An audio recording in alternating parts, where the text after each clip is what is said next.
Há 22 anos atrás, o rei dos piratas Gold Roger foi executado em nome da marinha em Logtown. E vários piratas estavam observando a sua grande execução, e um deles, que foi o responsável por termos a história, perguntou cadê o seu grande tesouro, lá ele. E com ele respondendo que quem quiser só procurar em quem encontrar seria o próximo rei, começou a grande era dos piratas em busca do One Piece.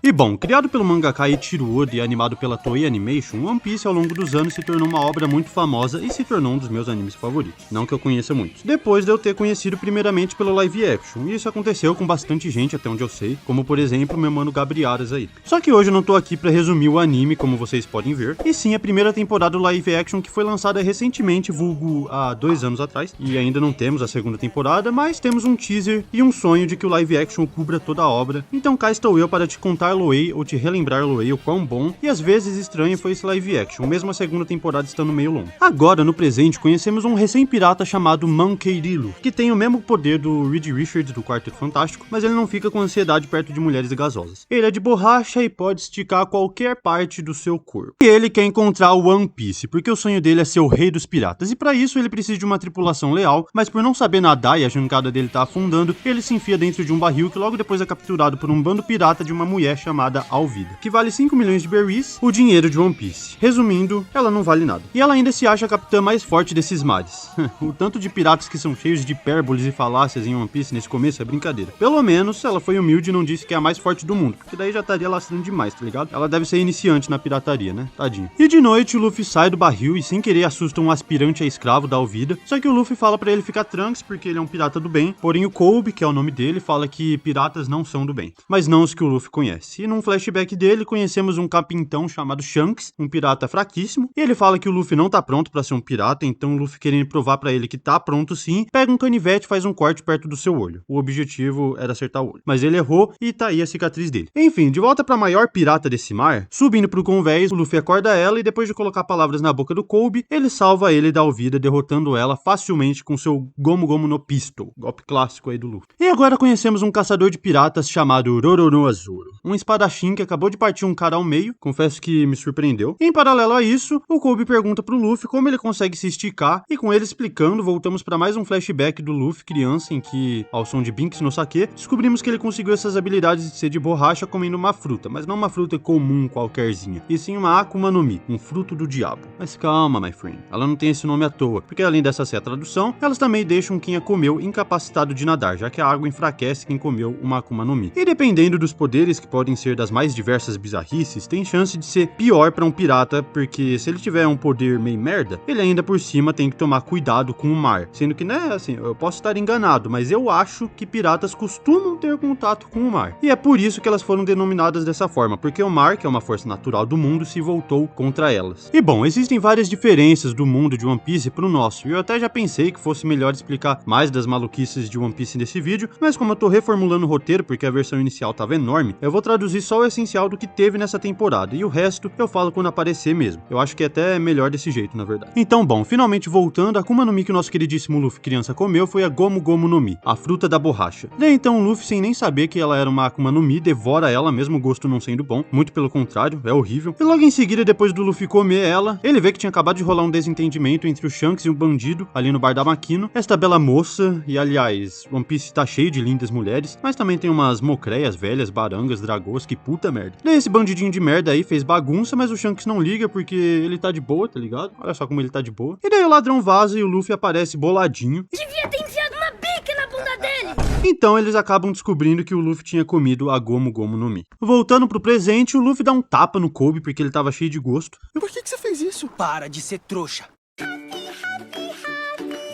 E o Kobe fala que quer ser um marinheiro, que é um inimigo natural dos piratas, e o Luffy precisa de um mapa pra Green Line, e tem numa base da marinha aí perto. Então o Luffy vai atrás do mapa e o Kobe vai tentar ser recrutado. E é aí que o Luffy vai conhecer a Nami, uma gata ladra 10/10. E isso não é só um elogio à beleza dela, mas como também gata ladra é a alcunha dela, e ela também é literalmente a 10/10, porque quem interpretou a Nami aqui no live action de One Piece foi a atriz Emily Rudd. Que também é onde o Zoro para pra beber junto da metade lá do Bro, e é no mesmo bar que o Luffy Luffy e o Kobe estão porque o Luffy tá de bucho vazio, o saco vazio não para em pé, e a Nami se disfarça porque também quer um negócio aí da base, mas pra isso falta, porque por enquanto uma menina aparece oferecendo um onigiri ali pro Zoro, só que um onigiri com chocolate. Deve ter ficado uma delícia. Só que nessa brincadeirinha ela acaba esbarrando no Helmepo, um bosta que é filho do capitão dessa base da marinha, o Morgan Mão de Machado. Daí o Helmepo fica mó bravo com a menina e pisa nos bolinhos de arroz dela. Mas nosso queridíssimo Zoro experimenta os bolinhos de arroz pisoteados do chão e fala pra menininha que tava delicioso. Pica, tá? Fez o dia da menina mais feliz, tá ligado? É o Zoro, não tem jeito. E bom, como ele zoa e ataca o filho do Papi e sola uns marinheiros, o Luffy vê isso e fica tipo... Eu gostei, hein? Mas o Zoro acaba sendo preso por não fazer um acordo ali com o Morgan, preso durante 7 dias no sol, sem comida e sem água. No dia seguinte, o Luffy chega no pátio em que o Zoro tá preso e ele fala pro Luffy, que é um caçador de piratas, e cagando mole pra essa alcunha, o Luffy fala que vai ser o rei dos piratas e chama ele pra fazer parte do bando dele. Ele chamou um caçador de piratas pro bando pirata dele. E pergunta também se é isso que ele quer de verdade, então o Zoro diz que tem um sonho, mas por enquanto eu não vou falar o que é. E mesmo com o Luffy o desatando, o Zoro fala que não deve nada pra ele, não vai entrar pro bando dele mesmo assim. Então o Luffy mandou um beleza então, paizão, boa sorte aí, tamo junto. E continua atrás do mapa. E agora sim que ele se depara com a Nami pela primeira vez, e o que ela tá atrás é do mapa da Green Line também. E juntos ela consegue surrupiar as chaves do escritório do Morgan, porque ele caiu no bait dela, levando o Luffy de custódia, e o Luffy acha isso incrível, já pede também pra ela entrar pro bando pirata dele, porém ela fala não por odiar piratas. No escritório eles encontram um cofre escondido com um mapa, mas o Morgan descobre os intrusos, então o Luffy arranca o cofre do chão e eles caem da sala diretamente no pátio. Então temos Luffy, Nami e Zoro, que ainda tava lá quase indo embora, versus marinheiros e Morgan Mão de Machado.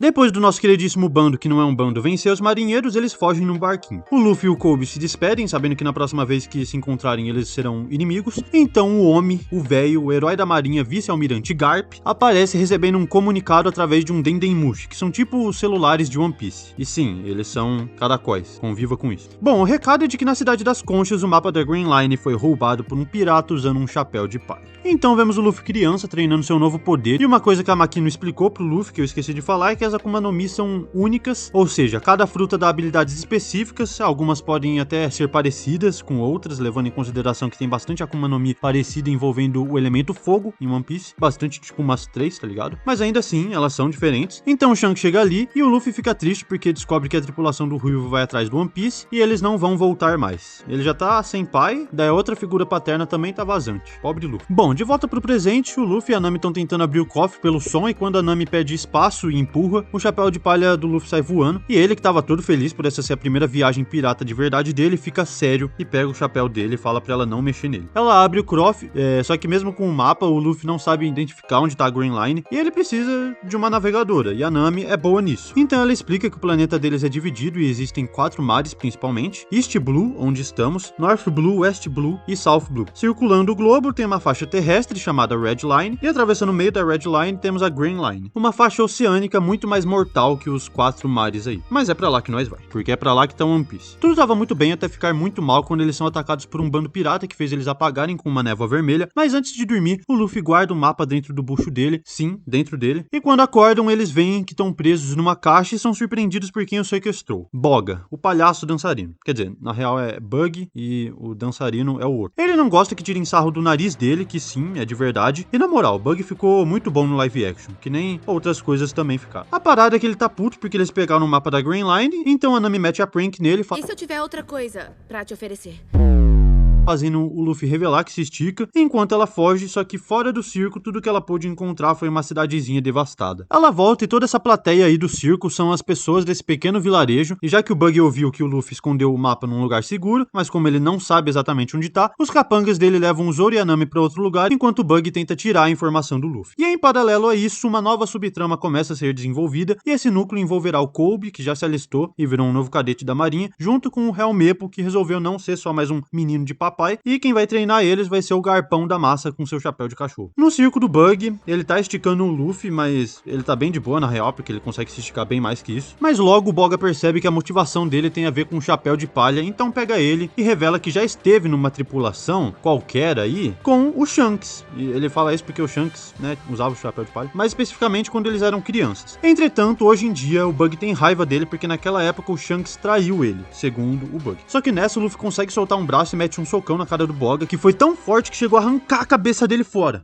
Nem era pra assustar, vai, porque já sabemos das Akumas no Mi, e o Bug comeu a Barabara no Mi, uma Akuma no Mi que permite ele separar qualquer parte do seu corpo e controlá-las livremente. E com isso ele bota o Luffy pra dormir de novo com aquela fumaça vermelha, chegando com uma mãozinha por trás. De volta ao passado do Luffy, o bandido retorna, mas só que o Shanks aparece usando, sei lá, uma espécie de sobretudo preto, só que sem usar as mangas, ou seja, sinônimo de aura em One Piece. Ele fala que não liga quando zoam com ele, mas quando é com um amigo dele, aí está correndo perigo. Mas o Luffy foi pego mesmo assim, e agora os paralelos entre o presente do Luffy com o que estamos vendo no passado dele vão se conectar ainda mais, já que no presente o Bug prendeu ele numa caixa com água do mar enchendo, ou seja, o Luffy agora tá fraco, mas ele sabe que o bando dele vai o salvar, e enquanto isso, no passado, o bandido e o Luffy são atacados por um rei do mar, que são criaturas marinhas gigantescas do mundo de One Piece, e ficou muito massa aqui, mano. Daí o Lagão... oh, tá complicado. Daí o ladrão já morre pela criatura, e quando o Luffy tava prestes a morrer afogado, porque o barquinho quebrou, o Shanks aparece e o salva. Porém, o bichão volta, só que o Shanks bota o pau na água e somente com as palavras faz o rei do mar sumir. E bom, acontece que isso custou o braço do Shanks. E quando o Luffy percebe isso, ele fica muito triste, porém o Ruivo conforta ele, falando que tá tudo bem, é só um braço, nada demais. E no presente, o Luffy é salvo pelo seu bando que conseguiu se libertar porque um capanga do Bug tem QI negativo e nenhuma habilidade jogando facas, e soltou o Zoro, meio que sem querer. Juntos, eles vencem o Boga usando massa encefálica, e o Luffy, já confiando na Nami, deixa ela guardar o mapa. Antes de sair, o Luffy liberta o povo da vila Orange Town, fazendo a Nami acreditar mais ainda nele ser um pirata diferente dos outros. E de volta no passado, pela última vez, eu acho, o Luffy aprendeu sua lição de que ainda não estava pronto mesmo pra entrar na tripulação do Shanks e ser um aprendiz, mas isso não significa que ele estava desistindo de se tornar um capitão pirata, muito pelo contrário. Então o Ruivo entrega pro mini Luffy o seu chapéu, que é o bem mais precioso dele, e é pra ele devolver quando ele for um grande pirata, se tornando uma promessa dos dois. E no presente, a sua navegadora costura o chapéu de palha, já que o Bug tinha danificado com as facas dele, e isso é de suma importância pro Luffy, que fala pro Zoro que o Shanks sempre dizia que se o caminho pros seus sonhos tá fácil demais, você tá no caminho errado. Filosofia pra vida, tá? Shanks sabe muito, o bichão é sabido. Mas então, quando tudo parecia muito bem, a Nami entra na cabine do barquinho e liga pra alguém falando que tá com um mapa. Decepção. Um tempinho depois, o Luffy fez uma Jolly Roger, uma bandeira pro navio, que ficou uma bosta, mas beleza. Eles precisam de um navio melhor e pra isso, os chapéus de palha, que agora já estão chamando assim porque o Luffy deu esse nome, vão até Syrup Village, ou Vila Siru. Enfim, o vilarejo natal de um certo Usopp, que desde 7 anos atrás ele cresceu gritando pra vila inteira que piratas estavam chegando, mas os tais nunca chegaram, fazendo os cidadãos nunca acreditarem nele. E lá o nosso trio de tripu encontra um navio bom e o Luffy chega a achar que o navio tava falando com ele, mas na verdade era o Usopp que trabalha aí. Ele remove incrustação e erradicação de resíduos aviários, ele limpa merda de pombo, mas por ele não ser um vendedor, não tem como ele vender o barco pra eles, mas ele é melhor amigo da dona do estaleiro e fala que dá pra desenrolar um acordo. E chegando na mansão da senhorita Kaia, vemos que ela mora com 2 mordomos, esse daqui é o Clarrador, e junto desses 2 Ruelas empregados, eles não vão com a cara do Usopp. Você não é bem-vindo aqui. Isso é racismo. Mas a Kaia, que tá toda anêmica, ela sim gosta dele, e ele sempre conta pra ela as várias histórias das bravas aventuras que ele já vivenciou, dá feliz aniversário de 18 anos pra ela, e fala que dessa vez ele trouxe o bando dele. As ideias, minha mana é mitomaníaco. Se o diabo é o pai da mentira, o Usopp é o vô.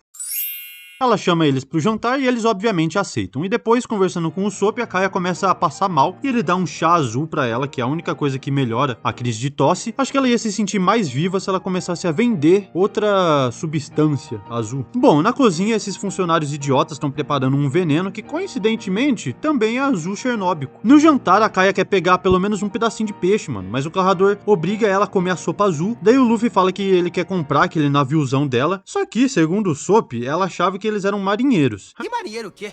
A gente é pirata.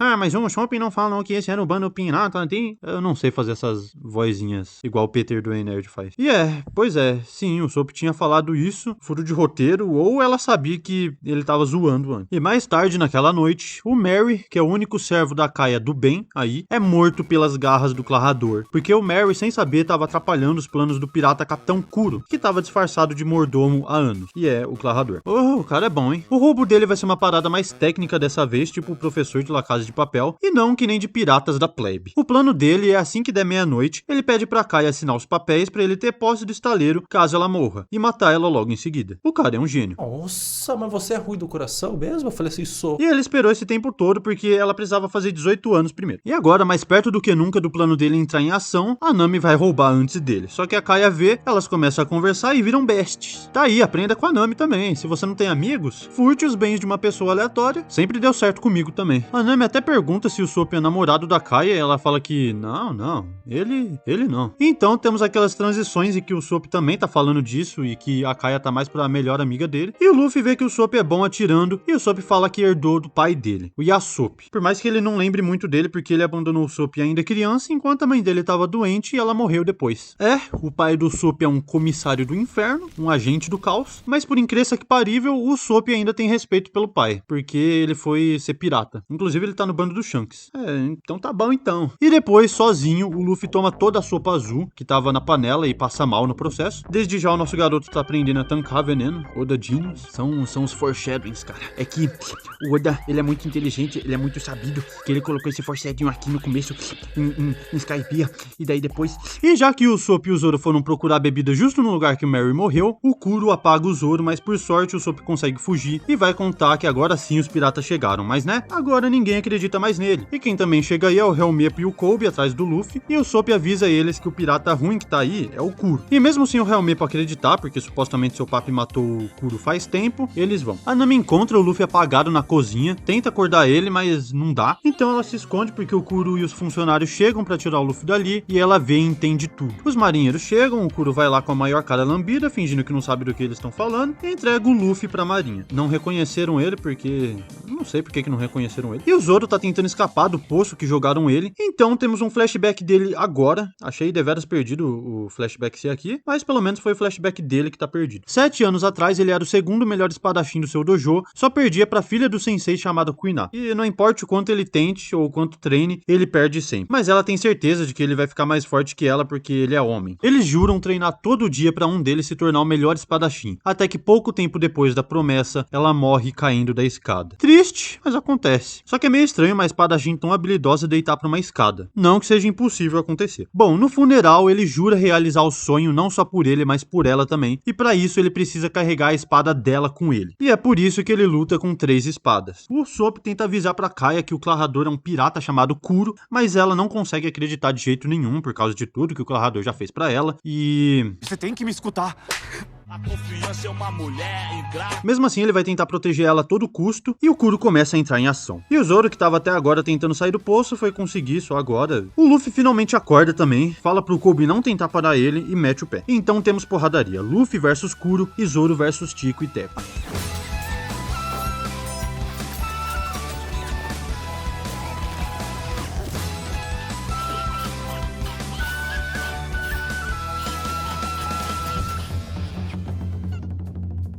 A Kaia, com todo prazer, deu o magnífico navio Going Merry, que assim, depois de eu conhecer o Merry do anime, eu dei uma estranhada nesse com a boca aberta, mas vai que com a boca fechada ficaria mais estranho ainda pra live action, né? Deram esse nome pro navio em homenagem ao Merry, que não tá mais aqui, e aí o Luffy pede pro Soap pegar as coisas dele porque ele já é do bando, né? Então a Kaia se despede dele com um beijinho xoxo, e eles zarpam, e logo depois do Luffy falar que vai ser suave, um navio da marinha ataca. O navio do vice-almirante que eu falei antes, o nome dele é Garp, né? Monkey de Garp, mais especificamente. E o nome do Luffy é Monkey de Luffy. Estranho, né? Pois é, os dois são mamacos, porque o Garp é vô do Luffy. E o idoso tá com um treino do braço em dia pra tá atacando as bolas de canhão com a mão, simplesmente. E o Luffy defende do jeito mais normal possível e conseguem deixar o macaco velho pra trás. No meio de uma fumaceira, o Luffy diz que tá sentindo cheiro de comida e quando é sobre rango ele até sabe a direção. Então eles chegam no Baratie, que é um restaurante flutuante. Eles sentam e vem esse gado, esse garçom chamado Sanji. E depois de ver que o Sanji também é bom de briga, mais especificamente com os pés. E depois de lavar uns pratos porque o chefe Zeff, que é o dono do restaurante, não quis aceitar o acordo do Luffy como pagamento. E assim que encontrar o One Piece, volto aqui e pago toda a conta. Faz sentido. Faz muito sentido. Conversando com o Sanji, ele descobre que o sonho dele é encontrar o All Blue, uma união entre os mares do East, South, West e North Blue, juntando vários peixes e iguarias do mundo inteiro. Isso porque, na verdade, ele não é um garçom, e sim um cozinheiro muito bom que alimenta qualquer um, não importa se é um amigo ou inimigo, fome ninguém merece passar. E o Luffy, vendo todas essas características, já chama ele pro bando também, obviamente, porque o Kaba é bom demais, mas o Sandro recusa. Bom, o problema começa quando Shichibukai Drockly Mihawk, ou então Olhos de Falcão, aparece aí no Baratie atrás do nosso Masqueico. E tá, mas o que cacetes é um Shichibukai? Os Shichibukais são um grupo de 7 piratas bem fortes que fazem favores pro governo de One Piece em troca de não serem perseguidos. E como a marinha é um órgão do governo mundial de One Piece, o Garp mandou esse daí atrás do Luffy. A marinha de One Piece sendo a marinha de One Piece, né? Acho que o Oda se inspirou em políticos brasileiros pra escrever eles. Só que esse, além de ser um dos Shichibukais, ele é o atual melhor espadachim do mundo. Mais cedo nesse dia ele partiu com facilidade um navio ao meio e sabendo que ele tá aí, o Zoro já fica com tesão. Quer dizer,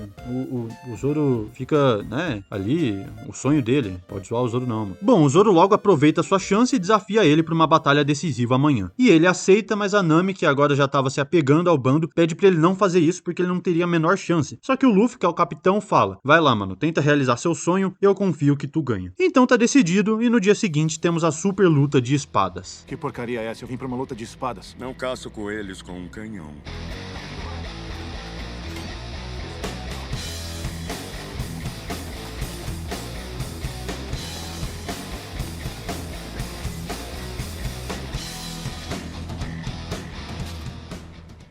Realmente não deu pro Zoro. Foi sedento pro pote, foi louco e sonhador demais, tá ligado? Mas pelo menos foi uma luta honrada, e o Zoro promete que ele nunca mais vai perder até seu capitão se tornar o próximo rei dos piratas. Ah, e nessa de solar o solador, o Mihawk desistiu de capturar o Luffy porque nem tinha graça e ele quer ver o Luffy se tornando um pirata maior também. Então o bando começa desesperadamente a tentar salvar o Zoro, e a Nami dá a ideia de procurar um médico dentro do Baratie, e quem aparece ali pra ajudar é o próprio Sanji e o Zeff, que coloca a pele de peixe pra estancar e cicatrizar o corte no peito do Zoro. E enquanto o Sanji cozinha pra quando o Zoro acordar, ele conta a sua história. Em algum momento, quando ele era criança, ele já cozinhava num navio, até que esse navio foi atacado por uma tempestade e pelo chefe Zeff e seu bando, já que nessa época ele era pirata. Por causa da tempestade, eles são naufragados e ficam presos num pedaço de pedra isolado, com pouca comida que o Zeff conseguiu pegar. E depois de 70 dias sem ninguém aparecer, e a comida já ter acabado, o Sanji vai até ele com raiva pedir comida porque ele tinha ficado com um saco maior, só que ele acaba descobrindo que na verdade tudo que tava no saco era tesouro. E o outro único saco foi o de comida que o Sanji comeu. E pra sobreviver esse tempo todo, o que o Zeff comeu foi a própria perna. Tenso, bicho. A primeira vez que eu vi isso aqui, eu fiquei perplexo. Depois disso, eles aguentaram mais 10 dias e foram resgatados. Bom, a merda fede mais quando o Arlong chega no Baratie, um homem-peixe que é uma raça padrão das várias de One Piece, e ele tá aí atrás do Luffy porque sabe que ele tá com o mapa da Grand Line, porque uma certa mina de cabelo laranja tinha contado. Então rola uma porradariazinha, e a Nami revela ser do bando do Arlong pro Luffy. Mentirosa descarada. Se bem que ela já tinha falado que não tava no bando do Luffy. Pelo menos no meio dessas notícias tristes, o Zoro acorda e o Luffy conta pra ele o relatório e até sobe em cima dele. E o Sanji tava discutindo com o velho lixo, que é o Zeff, e ele discutia direto com ele porque o Zeff queria que o Sanji fosse atrás do sonho, mas ele não queria abandonar o restaurante e o velho lixo. Mas agora que tem alguém chamando pra ajudar a realizar o sonho com uma tripulação, ele aceita e se despede, emocionalmente. Achei bonito, viu? Não pegue o resfriado. Morra no inferno. Nossa. Obrigado por tudo que você fez por mim ao longo desses anos, velho.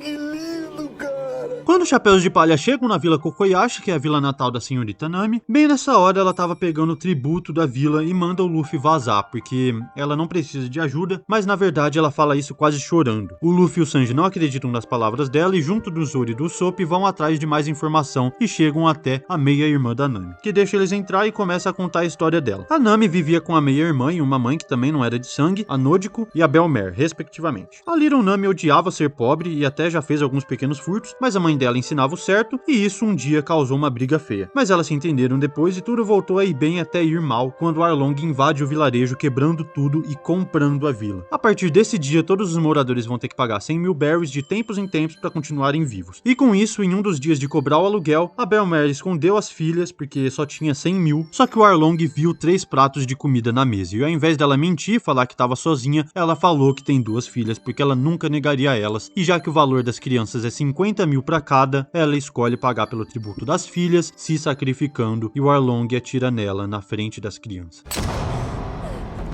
Pesado, e foi triste, hein? Tá, mas então tu tá me dizendo que a Nami tá trabalhando pra quem matou a mãe dela? E detalhe, sem ser obrigada, sem ser porque o Arlong obrigou? Porra, essa aí até o diabo tem medo. Mas não, tem mais a ser contado ainda, porém não pela Nojo, porque nem ela e o povo daí sabe o porquê da Nami ter feito isso. Só que eu vou falar agora porque nós quer saber e a gente vê que a Nami desde criança teve a ideia de trabalhar pro Arlong, isso porque ela ficou sim abalada e muito triste com tudo isso que aconteceu, e justamente pra não acontecer de novo, ela faz um acordo com ele, de que se ela conseguisse juntar 100 milhões de berries, ela compraria a Vila Kokoyashi de volta e ele não voltava nunca mais. Cara, além de forte pra aguentar tudo isso, ela já era genial desde criança. E depois da Nami ter finalmente contado isso pra Nojiko agora no presente, ela ainda não tinha contado pra ninguém por proteção, pra eles não se envolverem e tudo mais, ela avisa pro Bacalhau que juntou a grana com essa belíssima frase: eu roubei esse dinheiro de forma justa e honesta. Agora tá pronto pra honrar nosso acordo. Porém, o merda do Arlong paga subornos constantes ali pra um marinheiro, e sabendo que a Nami tá com 100 milhões, ele explana pra esse marinheiro sobre esse dinheiro. Então, esse merda aí vai lá e rouba todo o dinheiro que ela tinha custado juntar durante todos esses anos. E agora, arrasada, destroçada, sem saber mais o que fazer, ela começa a esfaquear o próprio ombro, que tem a tatuagem do bando do Arlong, até que o Luffy aparece e faz ela parar. E de novo ela manda ele embora, porque isso não tinha a ver com ele não soube toda a história sobre o plano dela e o que acabou de acontecer, mas ele espera. Então, com lágrimas nos olhos, ela pede a ajuda do Luffy. Ele obviamente diz que com certeza ajuda e deixa com ela o seu bem mais precioso, porque ele vai arregaçar quem fez a navegadora dele chorar. Mano, essa parte aqui pega, tá? Emociona, bicho. Direto dá um arrepiãozinho com esse momento. É muito bom, mano. É muito bom. Eu até gostaria de dizer mais, porém eu vou dar uma segurada e guardar pra um outro vídeo futuro, quem sabe. O povo até tenta ajudar na batalha depois da Nojiko contar a verdade, mas o Luffy fala, pode deixar com nós. E lá no Arlong Park... Cadê o Arlong?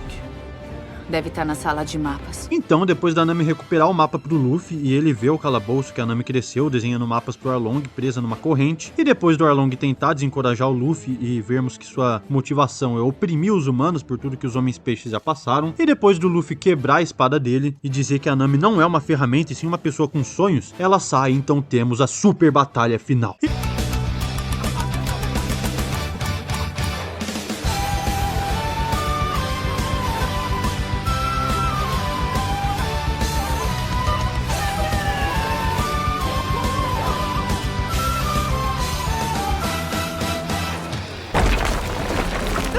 Você é minha companheira! E de noite, no banquete, pós-batalha final de cada dia, o Garp, depois de seguir o East Blue...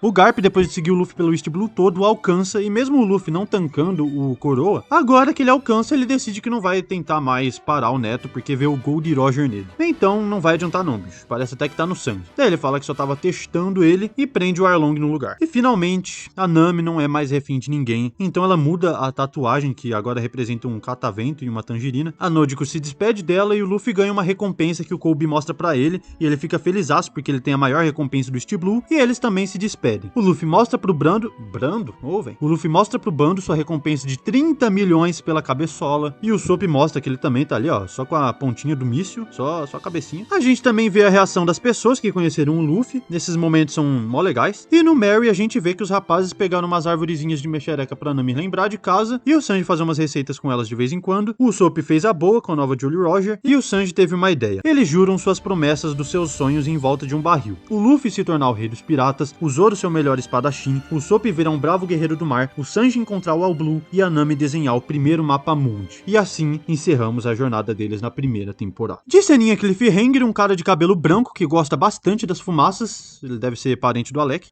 Muito foda, Alec, vamos dançar! Queima o cartaz do Luffy com um dos seus charutos e dito todo esse recap aqui da primeira temporada, eu posso falar com certeza, sem muita enrolação, que One Piece, a série, é bom demais. Carro desgraçado que tá fazendo barulho, eu vou te explodir. E nem eu falei no começo, eu conheci a obra por aqui e depois fui pra anime também. Não aguentei. E vi praticamente tudo em pouco tempo, levando em consideração os poucos episódios que o anime tem. E no caso, é uma das minhas histórias favoritas, contando com outras mídias também, não só animes e mangás. Mas falando mais só sobre o live action, que é o foco, por ser justamente por onde eu comecei, também tem um pouco de, digamos que, nostalgia, mas sem considerar isso, a adaptação adaptou muito bem, cara. Muito disso se deve ao fato do próprio Goda estar no projeto. Ele tá ali na produção, mas os atores também mandaram bem, e as escolhas foram, em sua maioria, boas, porque temos exceções como essa.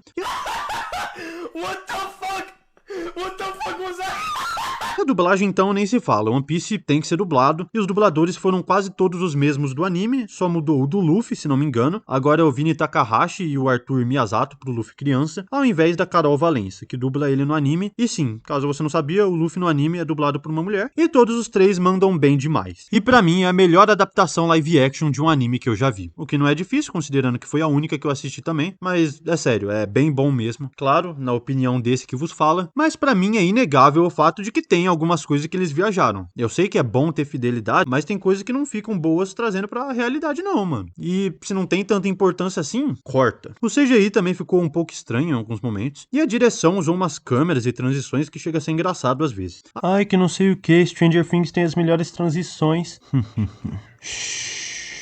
Apenas aprecie a melhor transição da história da Netflix.